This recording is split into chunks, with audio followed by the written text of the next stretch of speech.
a meditar en la palabra del Señor y lo vamos a hacer en el capítulo 6 del Evangelio de San Mateo. Vamos a ir entonces a Mateo capítulo 6. Esta es una sección del medio, digamos, del conocido Sermón del Monte. Una de las enseñanzas más emblemáticas, podríamos decir, trascendentales e importantes que el Señor Jesús dio cuando estuvo aquí en la tierra a sus discípulos, a los discípulos que le seguían. No hablo solamente de los 12, sino que hay una multitud. Y arranca estos mensajes del reino de Dios allí en el capítulo 5. Dice el capítulo 5 que el Señor, viendo la multitud, subió al monte y sentándose vinieron a él sus discípulos. Es decir, que todas las enseñanzas y la doctrina del Señor en estos pasajes del capítulo 5, 6 y 7, conocidos como el Sermón del Monte, están dirigidos a aquellos que son seguidores de Cristo, a aquellos que somos hijos de Dios y no a gente inconversa. Por lo tanto, las enseñanzas que hoy vamos a ver en el capítulo 6 directamente son aplicables a nuestra vida espiritual. Decía Cristian recién, como un motivo de oración, que el Señor ordene nuestros caminos, ¿no? Él lo tomaba para sí, pero creo que cada uno de nosotros debemos tener este motivo de oración diariamente. Señor, ordena mi vida, mis pasos, guíame a hacer tu voluntad. Porque sin lugar a dudas, el enemigo que tenemos, el enemigo de nuestra alma, el diablo, siempre anda ahí, ¿no? Dando vueltas, echando como un león rugiente, buscando a quien devorar. Y el Señor, a través de estos versículos que vamos a ver en el capítulo 6, de alguna manera escudriña nuestro corazón, discierne los pensamientos y las intenciones del corazón para que podamos cada uno de nosotros entender cuál es ese propósito y esa voluntad del Señor para nuestra vida. Dice Hebreos 4:12 que la palabra de Dios discierne los pensamientos y las intenciones del corazón. Y este 6 de Mateo justamente escudriña nuestro corazón, descubre aquellas cosas que por ahí tenemos que sacar a la luz para darnos cuenta de lo que el Señor se está viendo cambiar en nuestra vida. Y nos exhorta el Señor en estas palabras, nos reprende para que podamos ser conscientes de aquellas cosas que el Señor condenaba en su época, pero también hoy nos habla a nosotros directamente al corazón para que podamos ser conscientes de lo que Él nos pide y, como decíamos recién, ordenar nuestra vida, nuestros pasos y seguirle cada día conforme a su voluntad. Vemos también en estos versículos que el Señor está enseñando con una verdadera autoridad del cielo. Cuando termina el Sermón del Monte, allí en el final del capítulo 7, dice que Jesús terminó de hablar estas palabras en el versículo 28, y la gente se admiraba de su doctrina, de sus enseñanzas. Quedaban sorprendidas, dice, porque las enseñaba como quien tiene autoridad y no como los escribas. ¿Sabes qué? Los judíos de ese tiempo estaban cansados de escuchar personas religiosas, pero que no eran sinceras para con Dios. Entonces, cuando escuchaban hablar al Señor Jesús, realmente quedaban admirados.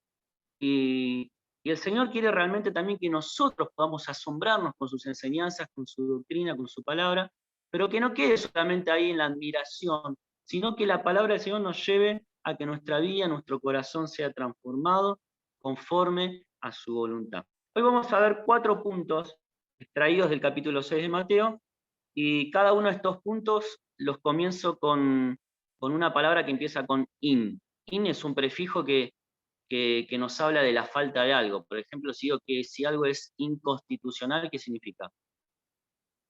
Que no se ajusta a la Constitución, ¿no?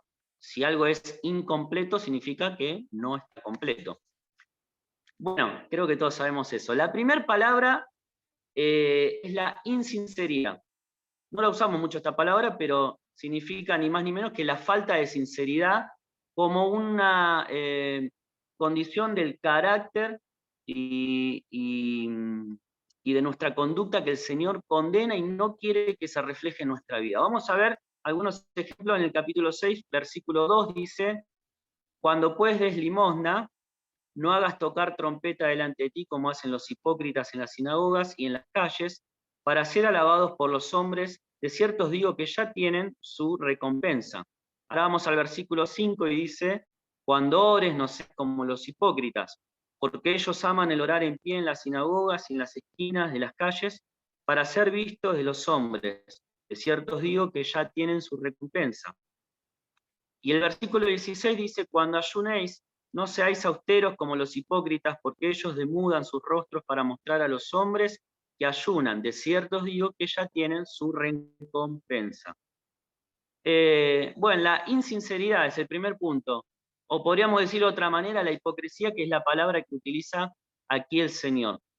El Señor está diciendo que aquellos que tienen una actitud que intenta quedar bien delante de los ojos de los hombres, sin interesarle lo que Dios realmente piense sobre su conducta, son personas hipócritas, ¿no? Que no son sinceras. Y acá está apuntando directamente a la actitud que manifestaban aquellas personas religiosas de la época, los fariseos, los escribas, que eran los primeros en estar en horario en la sinagoga, en levantarse, en hablar y en manifestar actitudes religiosas, pero su corazón estaba muy lejos de Dios. Y acá habla de tres acciones que en sí son buenas. El Señor no está condenando el acto en sí, sino el motivo del corazón. Y está hablando de, en primer lugar, habla de la limosna o de la ofrenda, después habla de la oración y después habla del ayuno. Eran tres acciones, tres pilares dentro de la vida moral de los judíos religiosos. Cosas buenas, obviamente, está bien ofrendar, está bien orar al Señor y está bien ayunar, pero lo que el Señor estaba acá de alguna manera señalando y condenando era lo que motivaba a estas personas a hacer esto. Y que era una actitud hipócrita, porque ellos hacían estas cosas para ser vistos delante de los hombres y no para glorificar a Dios. Podemos decir que el fariseo cuando ofrendaba, cuando daba limosna, no lo hacía para Dios, sino que lo hacían para que las personas dijeran, qué hombre generoso, qué persona suelta.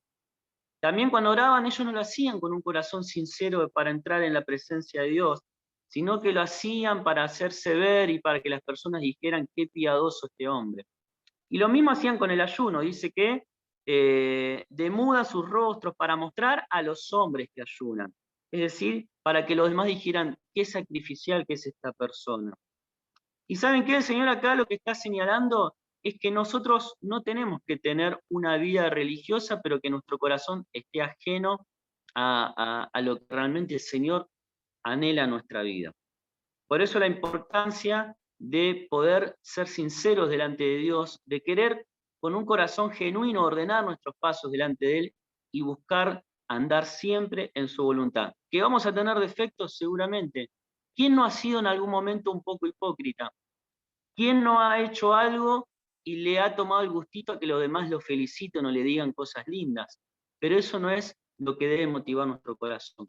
Está hablando de actitudes espirituales, pero que están desenfocadas del verdadero objetivo, que es para darle gloria a Dios. Nosotros como hijos de Dios, todo lo que hagamos no tiene que ser para el ojo del hombre, sino para el ojo de Dios. Y el ojo de Dios es un ojo, es una mirada que no solamente ve lo exterior, sino que Él conoce nuestro corazón.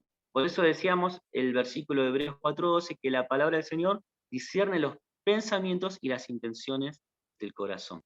Entonces, en primer lugar, lo que tenemos que reflexionar cada uno de nosotros, cuando hacemos algo con la intención de hacerlo para Dios, ¿realmente lo estamos haciendo para llevar gloria a su nombre o queremos que los demás nos vean o queremos destacarnos, mostrar alguna capacidad, un talento, algo que nos sale bien y que los demás digan, wow, qué bárbaro, ¿no? Qué bien que lo hace y nosotros llenarnos de orgullo? Bueno, esa no es la actitud que el Señor quiere de cada uno de nosotros. El Señor quiere la sinceridad. Dice Efesios capítulo 6 y versículo 24.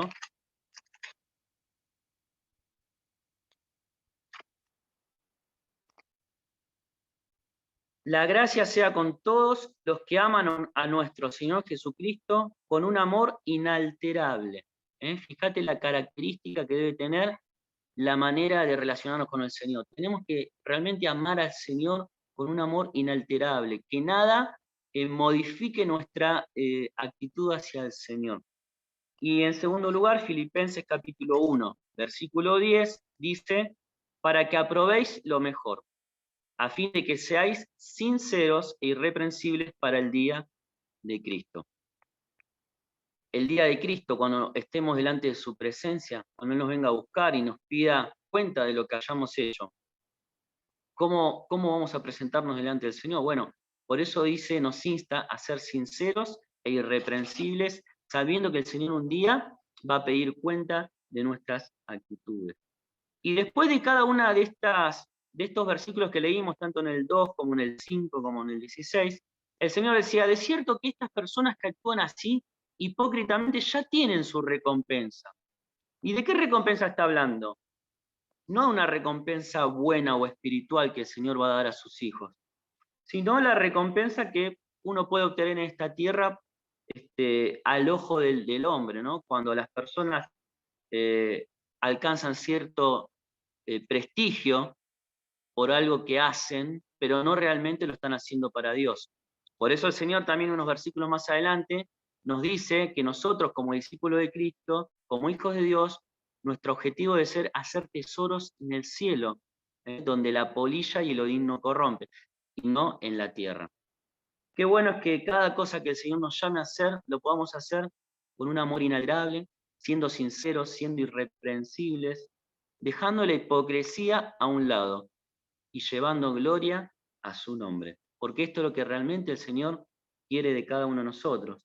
En segundo lugar, la segunda palabra es la inconsecuencia, que significa no ser consecuente. ¿Qué es ser consecuente? Que lo que nosotros decimos debe estar alineado, debe estar en sintonía con lo que hacemos. Yo no puedo decir una cosa de mis labios para afuera y después mi corazón o con mis acciones negar lo que yo digo. Dice el versículo 12 del capítulo 6, allí tenemos la oración, ¿no?, del Padre Nuestro, tan conocida y tan recitada por tantas personas alrededor del mundo. El versículo 12 dice, y perdónanos nuestras deudas, como también nosotros perdonamos a nuestros deudores. El versículo 14 dice, porque si perdonáis a los hombres sus ofensas, os perdonará también a vosotros vuestro Padre Celestial. Mas si no perdonáis a los hombres sus ofensas, tampoco vuestro Padre os perdonará vuestras ofensas. Acá el Señor nos da el ejemplo del perdón, ¿no? Del perdón para entender lo que sería una actitud que no es consecuente con lo que decimos. Cuando nosotros oramos al Señor, ¿todos podríamos aplicar el versículo 12 en nuestras vidas? ¿Qué dice el versículo 12? Uno le está pidiendo al Señor que perdone nuestras deudas, nuestras ofensas, como también nosotros perdonamos a nuestros deudores. Esto en el sentido literal de este versículo sería el siguiente. Perdónanos nuestros pecados en la misma proporción en que nosotros perdonamos a los que han pecado contra nosotros. ¿Sí? ¿Se entiende el sentido literal de este versículo?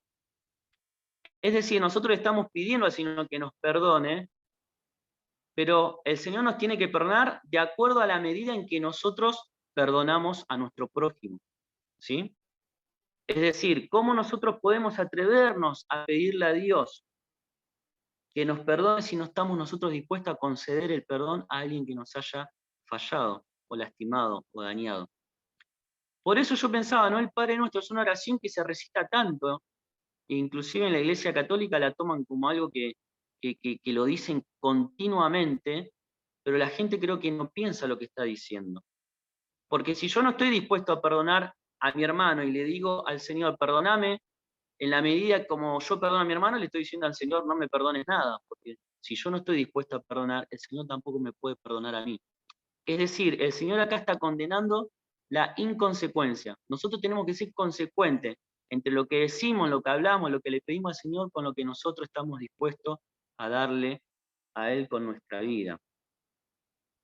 Dice que Dios requiere de nosotros un espíritu perdonador. Y un espíritu perdonador está caracterizado por un corazón que no se cansa de perdonar. Dice Mateo 18, vamos a buscar Mateo 18, 21. Seguramente todos conocen este pasaje, los discípulos le preguntan cuántas veces tengo que estar dispuesto a perdonar, ¿no? Pedro le dice, ¿cuántas veces perdonará a mi hermano que peque contra mí? ¿Hasta 7 le pregunta? Y el Señor que le dice, no te digo hasta 7, sino aún hasta 70 veces 7. Entonces, nuestro corazón tiene que estar dispuesto a perdonar sin límite. No nos tenemos que cansar de ofrecer el perdón a aquellos que nos dañan. En segundo lugar, debemos perdonar como Dios también nos perdonó. Efesios 4:32. Efesios capítulo 4, versículo 32.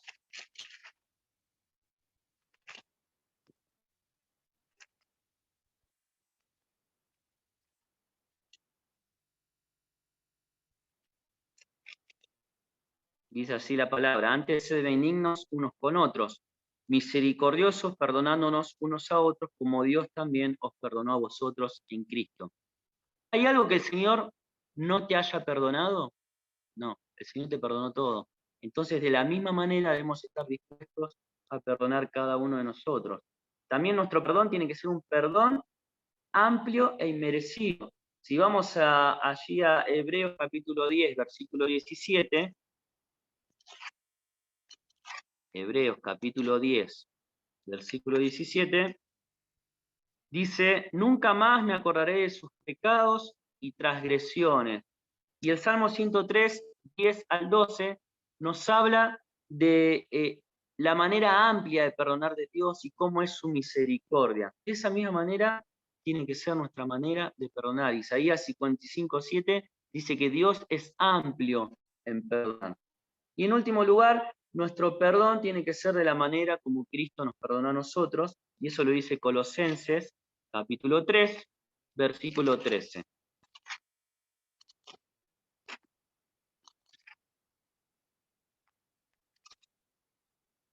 Dice, soportándoos unos a otros y perdonándonos unos a otros si alguno tuviere queja contra otro. De la manera que Cristo os perdonó, así también hacedlo vosotros. Y cuando leíamos ahí en el capítulo 6 de Mateo, el versículo 14 y 15, dice el Señor que si nosotros estamos dispuestos a perdonar a los hombres, Dios nos va a perdonar a nosotros. Pero si no perdonamos a los hombres sus ofensas, no esperemos que Dios entonces también nos perdone nuestras ofensas. Por eso dice, perdónanos nuestras deudas como nosotros también perdonamos a nuestros deudores. Ten en cuenta esto, cuando le pedimos al Señor perdón, y lo hacemos a través de este modelo del Padre Nuestro, tenemos que también tener cuidado con lo que pedimos. ¿Estás dispuesto a ser consecuente con lo que le estás pidiendo al Señor? Y el Señor toma el ejemplo del perdón, pero esto lo podemos aplicar en cada área de nuestra vida. Que lo que manifestamos, pedimos, decimos con nuestros labios, esté en sintonía con lo que después estamos dispuestos a hacer y entregar. Al Señor le costó muchísimo perdonarnos. Tuvo que dar su propia vida en la cruz. Seamos nosotros consecuentes con lo que decimos creer.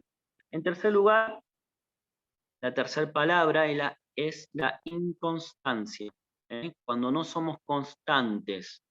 Esto es algo que nos cuesta a todos, por lo menos a mí me cuesta ser constante en muchas cosas que a veces uno emprende. Dice el versículo 11, capítulo 6 de Mateo, también una frase del Padre Nuestro, dice, el pan nuestro de cada día, dánoslo hoy. El pan nuestro de cada día, dánoslos hoy. Ahí hay dos palabras para destacar. Hoy y la palabra cada día, o que tiene que ver con lo cotidiano. Esta frase nos está hablando de la necesidad que tenemos nosotros de depender día a día del Señor en nosotros. Cuando habla del pan, lo podemos pensar del pan como el alimento que es necesario para nuestro físico, pero también podemos pensar que el Señor es el pan de vida y que necesitamos de Él en nosotros como un alimento también espiritual. Ahora, no es algo que tenemos que tomarlo para nosotros cuando nos acordamos una vez a la semana, cuando nos juntamos la reunión, sino que tenemos que ser constantes y cada día nosotros buscar a Dios en nosotros. Así como necesitamos el alimento, buscar la presencia de Dios y hacer su voluntad cada día de nuestra vida. Por eso dice, danos hoy el pan nuestro de cada día. Es una oración para hacer diariamente esta. Cada día dependemos del Señor, necesitamos de Él. Y nosotros tenemos el ejemplo de constancia, por ejemplo, en David, en Daniel, y cuántos hombres de Dios que oraban 3 veces al día. Dice en el Salmo 55, 17, Salmo 55, 17,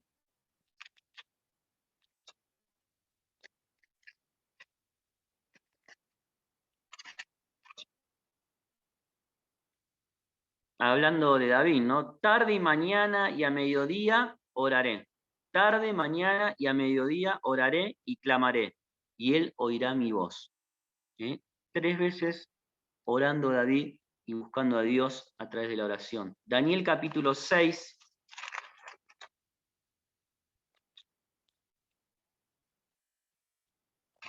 Y el versículo 10.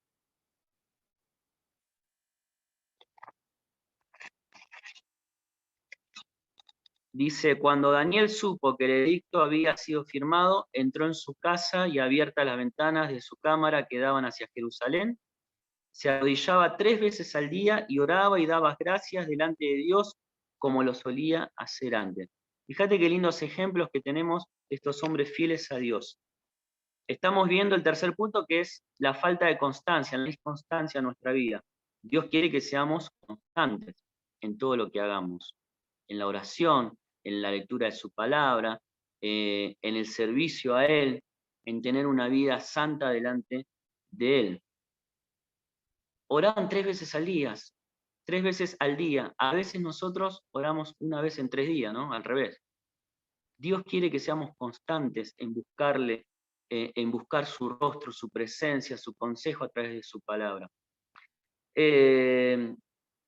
Lo vemos el ejemplo en Hechos capítulo 2, 42. Dice que la iglesia del Señor vivían, convivían, perseveraban, dice, en la doctrina de los apóstoles, en la comunión, en las oraciones. Perseverar nos habla de algo que es constante, que día a día buscaban hacer. Lo mismo vemos en Lucas 18.1 con respecto a la oración. Dice que tenemos que orar siempre y no desmayar. Y 1 Tesalonicenses 5.17, un versículo también muy conocido, que dice orad sin cesar. Esto nos habla de ser constantes en nuestra vida. Quizás es una falencia que abunda, ¿no? Hoy en día. ¿Cuántas veces nos proponemos un plan de lectura bíblica, ¿no? Este año me voy a leer toda la Biblia. Y empezamos entusiasmados y después caemos en nuestro propósito. O me voy a proponer estudiar más la palabra, orar varias veces al día, me voy a proponer hablarles a otros de Cristo, me voy a proponer este año involucrarme en algún ministerio en la iglesia. Y no somos constantes. Y nuestra vida espiritual decae. Me voy a proponer ponerme las pilas y conectarme al Zoom. Y lo hacemos una vez, después empiezan las excusas, los problemas, los inconvenientes, y no somos constantes en lo que el Señor nos está pidiendo a cada uno de nosotros. Y en último lugar, allí en Mateo capítulo 6, vamos a buscar de vuelta Mateo.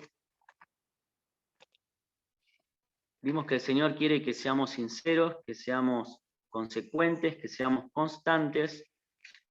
El cuarto punto es la incredulidad. El Señor quiere todo lo contrario, que le creamos, que seamos buenos creyentes. Y dice el versículo 25, de Mateo 6, por tanto os digo, no os afanéis por vuestra vida. ¿Qué habéis de comer? ¿Qué habéis de beber? Ni por vuestro cuerpo. ¿Qué habéis de vestir? ¿No es la vida más que el alimento y el cuerpo más que el vestido? Versículo 27. ¿Y quién de vosotros podrá, por mucho que se afane, añadir a su estatura un codo? Y por el vestido, ¿por qué os afanáis? Considerad los lirios del campo, cómo crecen, no trabajan ni hilan. Y el versículo 30 dice, si la hierba del campo que hoy es y mañana se echa en el horno, Dios la viste así. ¿No hará mucho más a vosotros, hombres de poca fe? Versículo 31, no os afanéis pues diciendo, ¿qué comeremos? ¿Qué beberemos? ¿Qué vestiremos? Y el versículo 34 dice, así que no os afanéis por el día de mañana, porque el día de mañana traerá su afán. Basta cada día su propio mal. Este último punto que habla sobre la incredulidad, el Señor aquí en estos versículos nos está exhortando a poder cambiar esta actitud que muchas veces domina nuestro pensamiento y nuestro corazón, la incredulidad. Y eso nos hace llevarnos a perder la confianza en Dios, a perder la fe, y se apodera a nosotros un espíritu de estar afanados, como dice acá.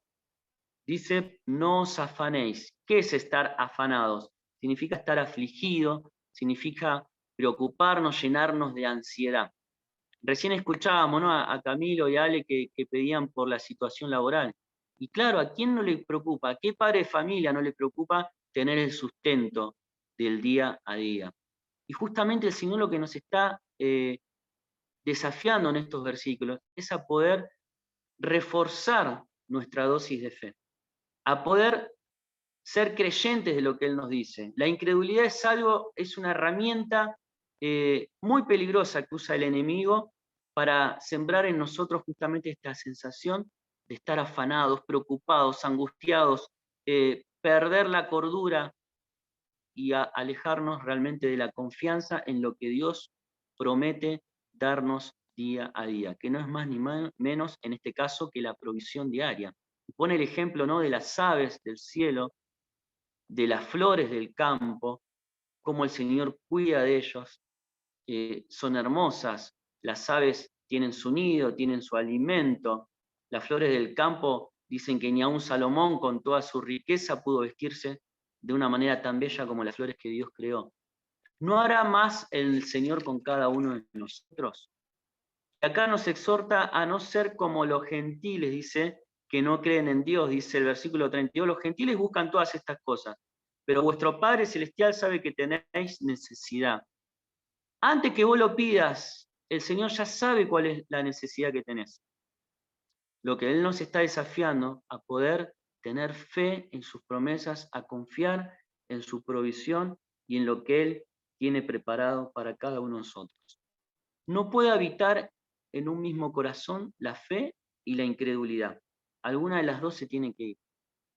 Si dejamos de creerle a Dios, si dejamos de tener fe, entonces va a pasar esto que le pasa a muchas personas, que se afanan, que se preocupan, que dejan de tener paz, que dejan de tener confianza en el Señor. Nosotros tenemos un Padre Celestial, como dice el versículo 32, que sabe cuáles son nuestras necesidades. Y dice el versículo 34, así que no os afanéis por el día de mañana. El día de mañana traerá su afán. Basta cada día su propio mal. Y me acordé un versículo en 1 Juan 4:18, dice que el perfecto amor echa fuera el temor. Quizás hay una preocupación hoy en tu corazón, hay un temor, hay algo que te tiene afanado, preocupado, lleno de ansiedad. Puede ser una situación de falta de trabajo, una situación económica, puede ser una preocupación por la pandemia, un temor a enfermarte, a que te pase algo mal, a perder a un ser querido. Pero el Señor tiene el control de todo. Dice que el Señor conoce cada una de nuestras necesidades. Vuestro Padre Celestial sabe que tenéis necesidad de estas cosas. Lo que nosotros tenemos que tener, ejercitarnos en la fe, creerle al Señor, poder fortalecer nuestra confianza en Él y saber que aún en los tiempos de adversidad y más difíciles, el Señor quiere que le podamos creer. Entonces, los 4 puntos que vimos, ser sinceros, la hipocresía del Señor es algo que condena, y lo que hagamos que sea para su gloria. En segundo lugar, ser consecuentes. No podemos decirle, Señor, perdónanos nuestras deudas como nosotros perdonamos nuestras deudas y no estamos dispuestos a perdonar. Lo que hagamos tiene que ser consecuente con lo que pedimos o decimos. En tercer lugar, vimos la inconstancia. Ser constantes es algo que el Señor quiere, pero cuando dejamos de ser constantes en nuestra vida de oración, en nuestra vida de leer la palabra, bueno, el Señor realmente nos anima a poder ser el ejemplo de esos grandes hombres de Dios, ¿no? Como David, Daniel, que eran siempre fieles a Dios, oraban 3 veces al día y le honraban en todo. Y el último punto, el cuarto punto, la incredulidad. creámosle a Dios, porque cuando perdemos la confianza en Él, nos afanamos, nos preocupamos y vivimos realmente como viven los gentiles que no conocen a Dios. El Señor conoce nuestro corazón y la palabra de Dios espero que en esta noche pueda discernir los pensamientos y las intenciones de nuestro corazón, que pueda sacar a la luz todo lo que hay en nuestro corazón, eh, para que realmente podamos, con la ayuda del Señor, pedirle, como decía Cristian, ¿no? Que el Señor encamine nuestros pasos, que haga recto nuestra senda, nuestro camino y que podamos con nuestra vida honrarle, siempre haciendo su voluntad. Que el Señor te bendiga y que estos breves pensamientos nos ayuden a poder cada día escuchar la voz del Señor. Me gustó el último versículo del Sermón del Monte que decía que cuando el Señor terminó de hablar, la gente se admiraba de su doctrina porque les enseñaba como quien tiene autoridad y no como los escribas. Que hoy podamos también admirarnos de las enseñanzas del Señor, que esa admiración nos lleve a la acción, a poder dejar que Él transforme nuestro corazón, nuestra vida y nuestras acciones. Que el Señor te bendiga.